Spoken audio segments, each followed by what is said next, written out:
Hello, I'm Adrian, and welcome to Fight Scene Breakdown. Today we're taking a look at the battle between the Riot Stormtrooper and Finn. Finn has just been handed his very first lightsaber and comes across a Riot Stormtrooper who immediately calls him a traitor. The internet then affectionately called him TR-8R after that one line. But instead of dutifully trying to dispatch Finn with his gun and protecting himself with his riot shield, he instead opts to immediately drop said equipment and engage in a one-on-one melee fight.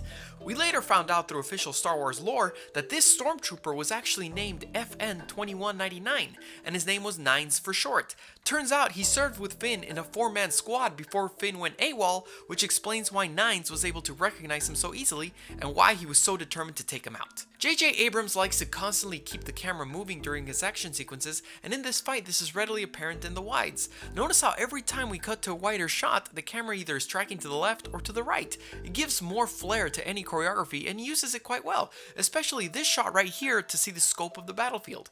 Most of the fight is presented in these tighter over-the-shoulder shots, but we do occasionally see more of the combatants, such as right here where we see the awesome twirling action of the stun baton, which is only augmented by the camera tracking to the right. Personally, I feel certain segments were a little overcut, as the problem doesn't lie in the framing, but in how quickly we move from one setup to the next without letting the shot breathe a little. Take a look at the first initial hits. We start on the soldier about to launch his first hit, then immediately cut to behind him as soon as contact is made, and then immediately cut again once contact is made, and immediately cut again as soon as there's an impact. It's not terribly necessary to cut on every hit unless the choreography looked horrendous in the wide, but thankfully the latter end of the fight does give them a little time to flex their fighting prowess. The choreography has a pretty good ebb and flow to it. Initially, Nines is hell-bent on taking the offensive. He continuously assaults Finn with a series of blows, while Finn is forced to only block, never really getting a chance to go in for an attack himself.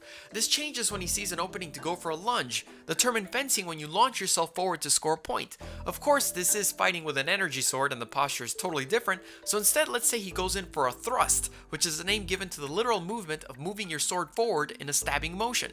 But he fails to land any hit on his body, and when they are clenched, Nines takes the opportunity to take a swing at him and finish him off with an excellent hit. But then Han Solo takes a pot shot with Chewie's bowcaster and wins the fight for him. What did you guys think of the fight? Which fight would you like me to analyze next? Join my Patreon to get access to cool behind the scenes stuff and a bunch of other rewards. Subscribe and you can follow me on my Twitter, Instagram, and brand new Facebook fan page, Godzillarex. See you next time.